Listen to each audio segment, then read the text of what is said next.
In this video, I want to share what I would call my lessons from an imperfect father to his perfect son. This is a lot of stuff that I haven't shared or talked about before, so I suppose you're going to hear it here first.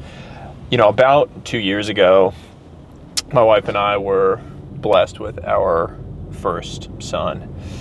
And the story that most people haven't heard is that for a couple of years before that, we had struggled to conceive, had struggled to have our first. That's something that a lot of people don't talk about or share. It has a stigma attached to it. And for whatever reason, it's something that people bottle up, people keep inside. So I'm sharing it publicly in the hopes that hopefully other people out there hear that and know that they're not alone, know that that's a journey that a lot of people are on. But when we were eventually blessed with the news that we were pregnant and that my wife was going to have a boy, I feel like we've just been able to approach it with so much gratitude for every part of the journey. And it's made me particularly grateful for all of the different experiences, good and bad, that come with becoming a parent, just because of the journey to get there. And in particular, because of seeing how much happiness and joy and purpose it brought to my wife. I feel the same way. I feel like becoming a father has been my highest order purpose in life. I feel truly as though I didn't know, I spent the first 30 years of my life trying to understand what the meaning of all of this was, this journey that we're on. And then the day he was born and I held him the first time in the hospital, I was looking into his eyes, and you kind of have this sensation that it's staring you right back in the face. And so what I've tried to do over the last 2 years is almost make a list of like an operating manual for life. If I were ever to be gone, what are the things that I would want my son to learn?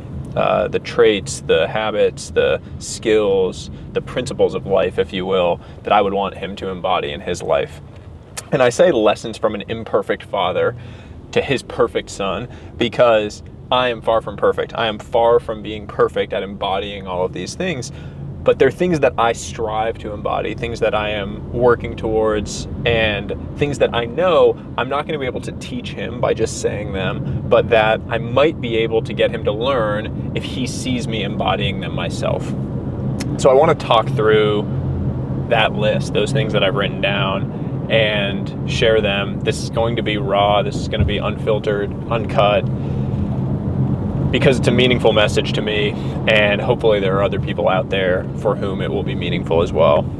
So without further ado, let's dive into the list. The first one is never avoid hard conversations. My opinion on hard conversations is that when you avoid them, you are taking on a debt.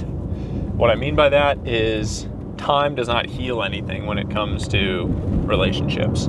So when you avoid a hard conversation, you're taking on a debt that has to be repaid in the future with interest. Recognizing that and knowing that you need to just address those things in the moment, no matter how uncomfortable it is a really important principle for a life well lived. It's something that we all fail at different times in our life, something that we all need to be better about. But understanding hard conversations in that context and in that way is critical. Your success in life is proportional to the number of hard conversations that you're willing to have, full stop. Number 2, stress and anxiety are the result of a lack of a plan to bridge your present reality with your future expectations for your life. There's a tendency to believe that stress is the result of a variety of factors, but what I have found in my own life is stress builds when you don't know what you need to be doing to get to where you want to get to. We all have these ambitions for our future. We all have these goals, hopes, dreams. And when we don't know how to get from where we are to where we're trying to go, that manifests as this buildup of stress and anxiety. And so what that means is in those moments when you feel the stress and anxiety building, all you really need to think about is how to create that plan. Like, what are the 2 or 3 actions you can be taking on a daily basis that are going to move you closer to what that end goal is? Because then it just becomes about executing against that daily plan. Then it becomes less intimidating because it's not this ambiguous, big scary thing. It's just, how do I go and execute against the plan that I have in front of me? Number 3, adaptability may be the single most important trait in life. I think it was Charles Darwin that said it's not the strongest or the most intelligent that survive, it's the one that's most adaptable to change. A fellow legend, Mike Tyson, said, everyone has a plan until they get punched in the mouth. Both of those quotes are just talking about the importance of adaptability, the importance of embracing chaos. Because if there's one thing that you learn as you grow up and as you get older, it's that chaos is a constant in life. I mean, entropy is reality, right? For any physics nerds out there, that's just the reality of the world. Getting really good at embracing that chaos, at rolling with those punches, at being dynamic, is a key meta skill for life. It's like I think it's in ancient Greek lore, there's the Hydra, which is like the multi-headed creature, and every time one of the heads gets chopped off, 2 grow back in its place. You need to be like that in your own life. And sometimes that means going through those chaotic moments to build the muscle. So next time you're faced with one, next time you encounter one of those moments, don't be broken down by it. Think about how you can grow stronger through it. Think about how you can grow 2 heads in the place of the one that just got cut off. Do you think that there are certain practices that one can do on a daily basis to like build themselves into a person that can handle that chaos when it does come? And if so, like what are those actions? What should one do to become that type of person? I think placing yourself in intentionally stressful and chaotic environments on a daily basis is helpful. And this is coming from someone, by the way, who loves routine. And so this is one of the ones on the list that's the hardest for me personally, because I love routine. And my natural disposition when something falls out of my routine is to get really stressed and to get totally thrown off. Yeah. But I also really embrace hard, stressful situations on a daily basis, whether it's the cold plunge, whether it's the sauna, whether it's really hard workouts. Those things build up your tolerance for chaos in your life because you're forced to breathe through them. You're forced to kind of manage your heart rate, as it were. So I think you can train that muscle on a daily basis in sort of controlled, chaotic environments, and know that then you can rely on that training. It's sort of the same as an athlete who has trained really hard in training and then gets to the race day and has that confidence to know that when the shit hits the fan during the race, they can turn to all those moments, all that evidence that they stacked in those hard moments in their training, that they know they can grind through this one. It's kind of a similar principle. It's a great question though. Number 4, don't complain about anything. This is one that I'm going to consistently hammer into my son as he gets older and older. If you can do something about it, go do it. And if you can't, you're just wasting energy thinking about it. So move on to something that you can actually impact, something that you can actually control. Whatever your actual vector of influence is, focus your attention and energy there. When you complain about something, you're simply giving too much power to that thing. Power that you could be reserving for the things that you can really impact, the things that you can really influence. So full stop. I might even consider this my most important rule for life. Do not complain about anything. Question there. I feel like some people may not be fully aware of what they have control over and what they don't have control over. So how would one navigate that? Really take a step back and see what they have control over. I think the biggest thing is, can your action, if you take an action today in that sphere, whatever it is, if you do that same action for 100 times, is the thing that you're trying to impact going to be any better off? Ask yourself that question. And if it is, then you have control over it. You can do something about it. And by the way, this is not a call to say, don't push for social change, don't push for justice, don't push for these massive social issues that need people vocalizing them. You are acting, you are controlling it by actually protesting and by doing the things that you need to be doing. So this is not to say, oh, you're complaining about the environment, or you're complaining about different social issues that you care about, or the criminal justice system, or whatever these big issues are. If you can go and influence those by getting petitions, by protesting, by doing these actions, massive, massive impact has been created historically by people who are doing that. So I don't consider that complaining. That's going out and making your voice heard. That's taking an action. That's actually influencing these events and asserting your control over them. So create that separation in your mind too. I'm sort of talking about the mindless complaining that a lot of us do when a bad event comes into our life or when we're not feeling good. You complain about whatever the injury is. You complain about being sick. You complain about some coworker at work, when in reality, you can't control it. So focus on the things you can, and your life will get much, much better. Love it. Number 5, ambition without direction is a curse. Ambition is not enough. You're told your whole life that it's great to have ambition, but the reality is that ambition on its own can be really devastating to your overall happiness if you don't have a direction to apply it. What I mean by that is I could have all of the ambition in the world, and I have had moments in my life where I was like this, having all the ambition in the world but not knowing where to apply it, or feeling like you're applying it in a place or in a way that is not actually creating a brighter future for yourself is devastating. I mean, it leads you into a dark, dark hole. You don't feel good. You feel like you're in a dark place. What this means is if you have a lot of ambition, if you're someone that has a ton of ambition for your future, focus on finding the direction.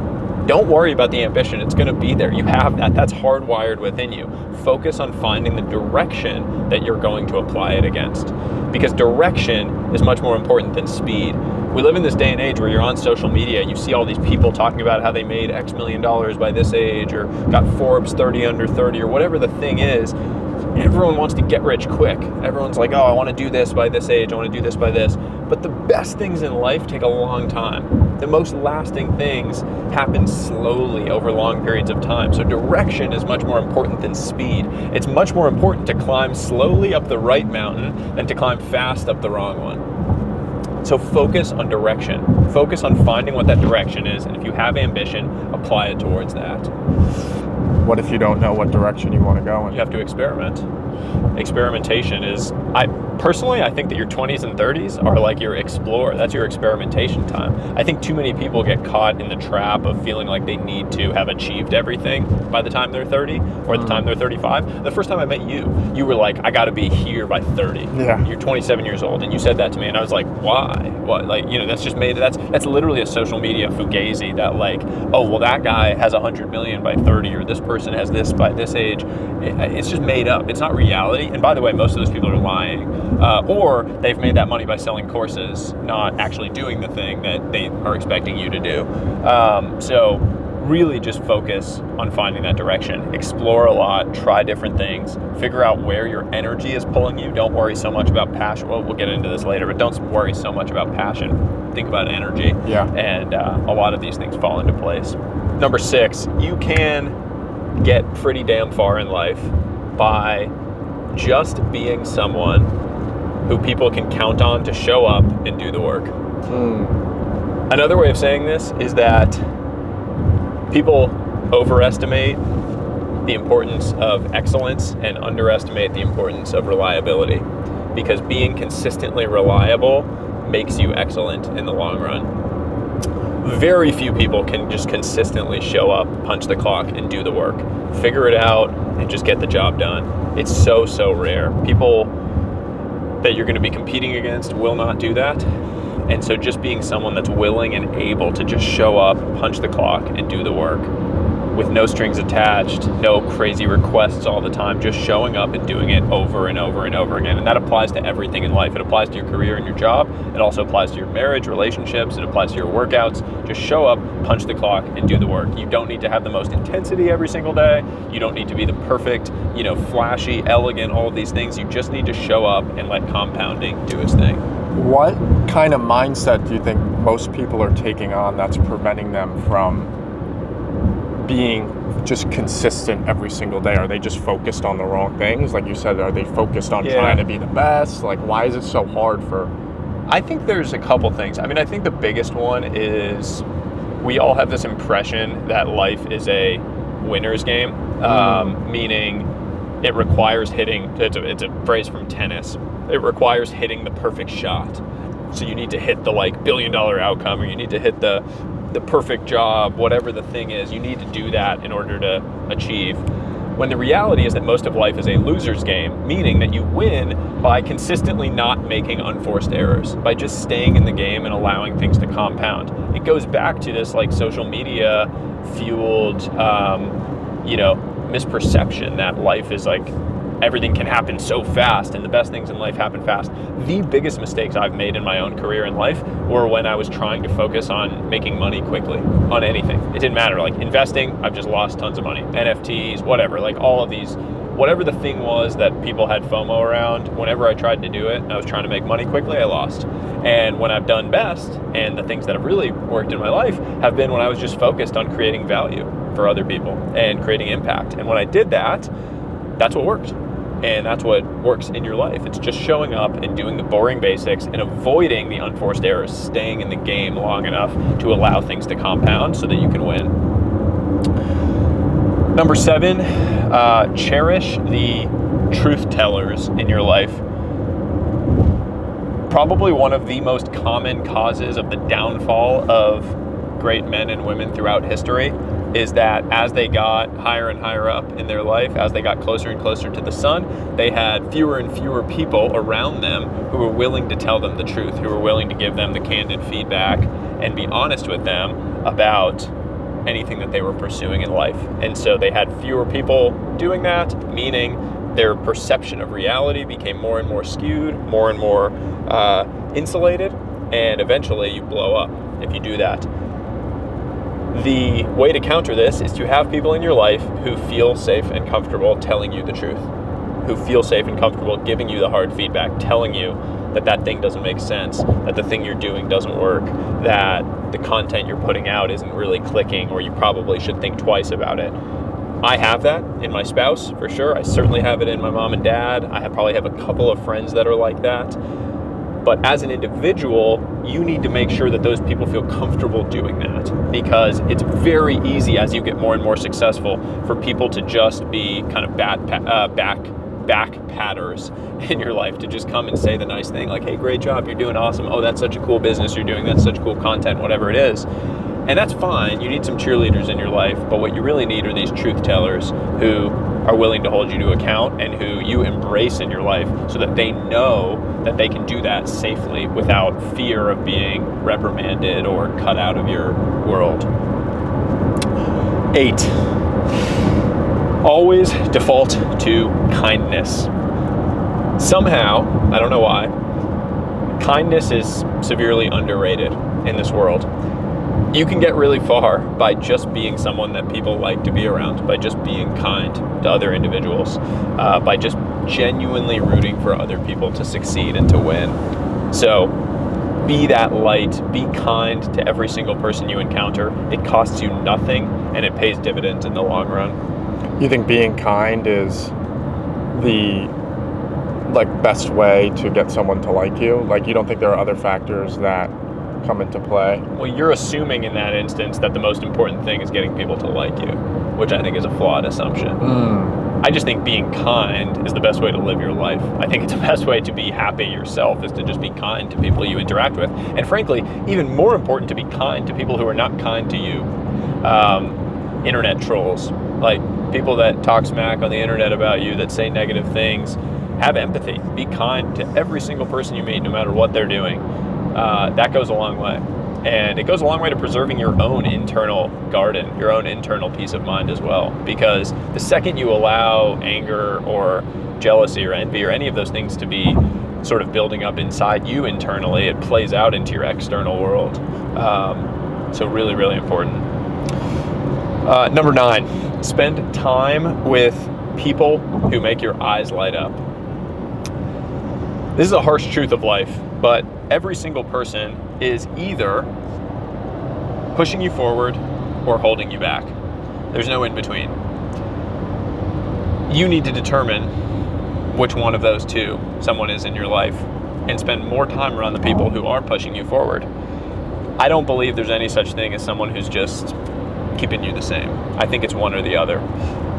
The people that are pushing you forward are the people who are encouraging you to think bigger, who give you energy, who support you in your ambitions, who support you in your big talk about the future. The people who are holding you back are the people that laugh at your ambitions. They tell you to be realistic. They sort of snicker. They talk shit behind your back. They, say all these negative things about you. You don't need that in your life. And it doesn't mean you have to go tell them, hey, you're cut out of my life, but don't give your energy to those people, because your energy is finite, and the people that you give that energy to need to be really well thought out, because it impacts your reality and your future.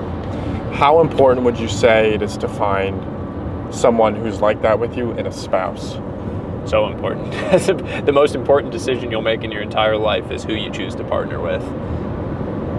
Full stop. I mean, I can't think of a more impactful thing, because who you choose to partner with in life determines most of your happiness and misery as a human being. So really choose wisely when you think about that. I feel like it's hard, because what if you like really fall in love with someone, they make you feel a certain way, they're your entire world, and because you feel that way about them, it kind of warps your perception of who they are, how they impact you. Are they really bringing what you need to the table?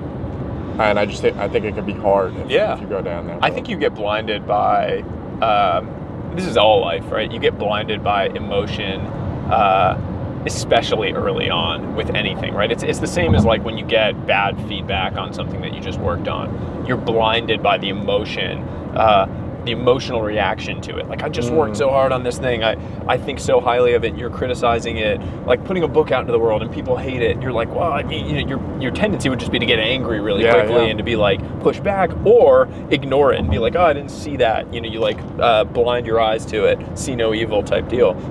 People do that with relationships a lot. They're like, oh, I'm so in love and crazy about this person. So they ignore, or they just have this averse reaction to any of the negatives that exist about the person.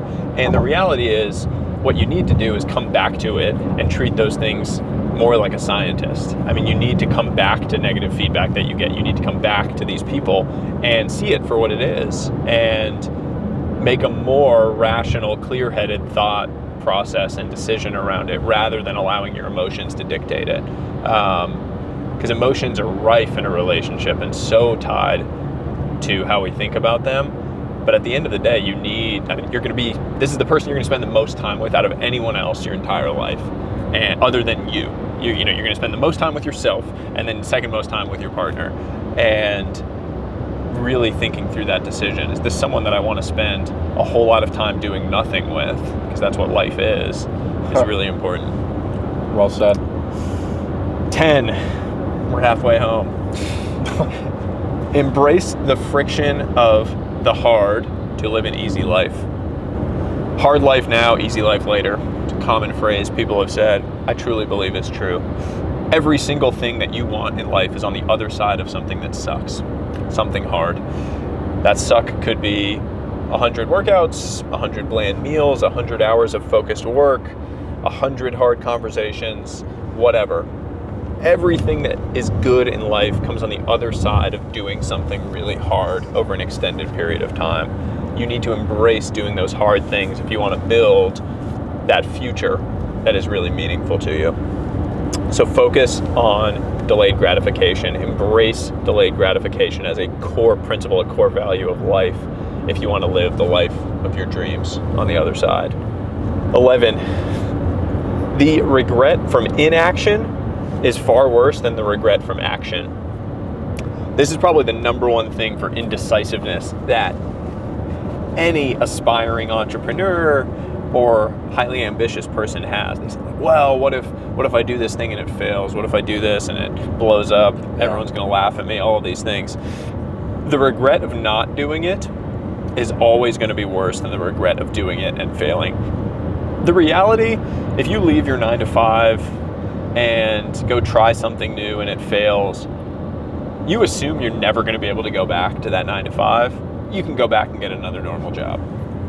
When I left my normal, path in finance to go and do more creative work, to write the book, to do all of these things, I sort of treated it like it was going to be my MBA. That's what I told myself. I was like, I didn't go to business school. So If this ends up being 2 years that I try this and it totally fails and I have to go back and get a normal job, well, that was like my real world MBA. And I convinced myself to do it by reframing it in my mind that way, by reminding myself that like, okay, the costs are actually lower than I think. But I knew I would regret it my whole life if I didn't give it a shot based on where things were. And so just remind yourself of that you are going to regret far more not trying the thing than you are trying it and failing. Circling back to one from earlier that I briefly mentioned, but number 12, don't follow your passion, follow your energy. This distinction is important to me because in your 20s, everyone's like telling you the advice is like, oh, follow your passion, do this, your passion this, passion that. I have no idea what I'm passionate about. I truly don't. And even to this day, I'm like, I don't even know what the word passion means. And when you're in your 20s and people are telling you follow your passion, I'm like, I'm passionate about video games. I don't know. I truly don't know what I'm passionate about. I'm passionate about, Call of Duty or like hanging out with friends. What am I going to make money doing that? So it honestly is like a meaningless sentiment. The much more meaningful thing is to think about your energy. What feels effortless when you're doing it? When you're at work, even if you have a job you hate, there's probably one or two tasks, one or two things that you're doing that you actually quite like. Let's say in your case, right? Like you're a personal trainer before you started getting into all this video stuff.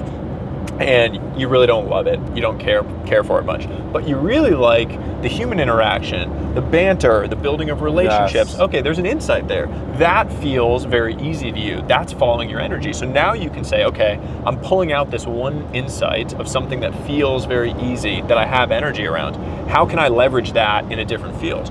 Well, that exists in a whole lot of businesses. That could be a services business where it's client-facing, where I have to build relationships. I have to build up this network, this Rolodex. So now you've taken something you don't like, but you've learned something important from it. So every single stop on your career journey has those little insights if you open up to them and if you actually embrace thinking about them and learning about them. Yep. So don't follow your passion, follow your energy.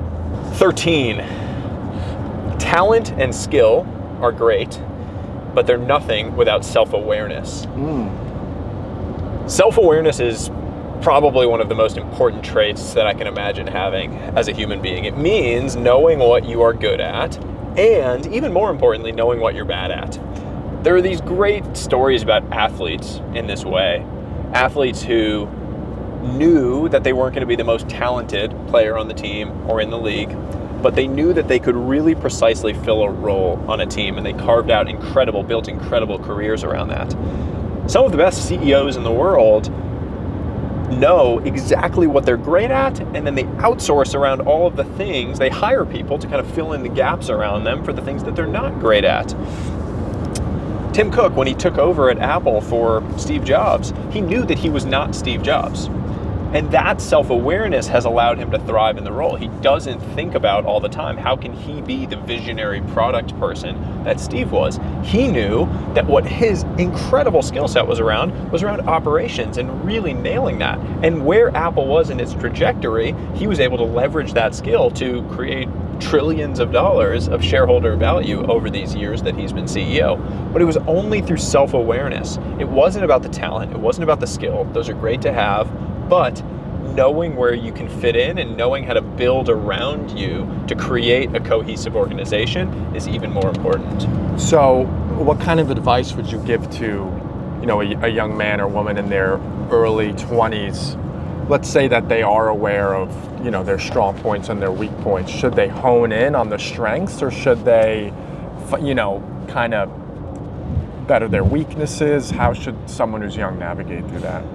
Yeah, I think that your 20s are a good time to kind of be a generalist, and then you go deep in your 30s and beyond as a specialist. So I think your 20s are a good time to kind of round out your weaknesses. Try to make them not be weaknesses, make them neutral, and to build your strengths. And then your 30s are the time to double down on your strengths. And I'm generalizing with the age there. It could be your 30s and 40s, whatever. Early in your career, late in your career. Generalize first, specialize later. Think of it like a T. Kind of have like breadth early and then depth later. And I think that's the way to think about it. It's later in your career, you don't want to be spending time on your weaknesses. You want to be spending time really doubling down and leveraging your strengths and building around your weaknesses. An example of that, I know I'm not a great people manager. just not what my real skill set is. I don't want to manage a team of 50 people. And so I've built out a team in an organization now, we're 10, 15, 20 people now total, where I have a team that manages the team. So I have a chief of staff whose entire job is to manage the team, and he's the sole point of contact to me. And so now I've created an organization where it doesn't amplify that weakness. It kind of masks my weakness around people management. I get to focus on the things that are my strengths, which hopefully are creative work and creating content and writing and the book and all those kind of things that I really love and that I'm good at. And other people can thrive in the things they're good at that I suck at. And that's really, the important piece here. 14, and this is sort of related, but delayed gratification is the key to the life of your dreams. There's this famous marshmallow test, I think it was at Stanford, where they put kids in a room and they put a marshmallow on a plate, and then the person left and said, "Don't eat that until I get back." And some kids obviously couldn't resist and they ate the marshmallow, and then some kids waited until the person came back. They followed the instructions, and they followed those kids for years, and what they found were that the kids that were able to delay the gratification have had better outcomes in life. Better test scores, better schools, better jobs, all sorts of things. And the point of the study was to show that delayed gratification creates better outcomes. So if you have that wiring to delay gratification to get the better reward in the future by waiting, that you'll be able to excel in life. I have personally found this to be true in everything. It's the number one value that I look for in people that I want to spend time with. Friends, partner, relationships, all these things. The willingness to delay gratification, to embrace hard now, to have more easy later. 15. Accountability is a rare and powerful trait in the modern world. Life is not fair. Definitively, life is not fair. Anyone that tells you otherwise is lying to you. But instead of wasting energy on every obstacle, everything that kind of comes up, every bad thing that comes into your life, just focus on what you are in control of, focus on owning the things that really matter, and focus on being accountable for the reality that you can create, the reality that you can impact. The whole idea here is stop looking out into the world and just look in. Be accountable. If something goes wrong in your life, think about, did I create these conditions? Is there something that I did or I could have done differently that might have impacted it? I fight this one all the time, because when something bad happens, my reaction is to point out, oh, well, that person didn't do their job, or that person didn't do this. And I got to pause and remind myself, no, point the finger back at yourself and say, what could I have done differently? Where did I screw up? Maybe I didn't coach that person enough. Maybe I didn't onboard them well enough to give them the guidance to drive this forward. What are the things that I can actually impact and influence in this situation? It's a lot easier to live your life when you're pointing fingers, right? Yeah, it's easier because then you never have to put yourself on blast.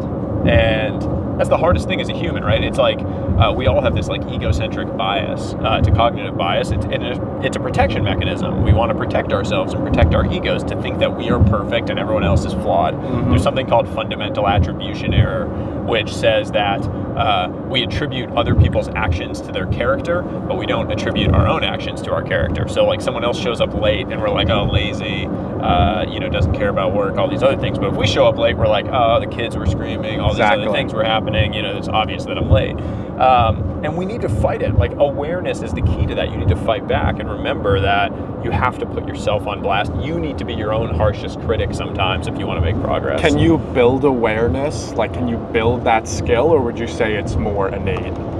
Oh, you can certainly build awareness. I think it's just knowing that. I just said this on the video, fundamental attribution error. Write it down. Yeah. And now next time you're doing something like that, remember, give other people a little bit more grace and give yourself a little less grace sometimes.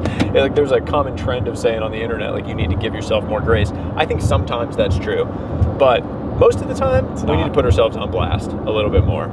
We need to stop, giving ourselves so much grace that we're not making progress on the things that we want to make progress on. Yeah. Number 16, almost home. You are capable of achieving anything that you want in life, but only if you're willing to put in the work. There's a common trend online nowadays. I don't know where it came from, and it's one of the worst things I can see, which just says that hard work is overrated. Like, it's some new thing that everyone's saying, oh, hard work is overrated, work smart. You cannot work smart until you've worked hard, because working hard is how you uncover where you need to work smart. I will tell my son this over and over and over again as he gets older.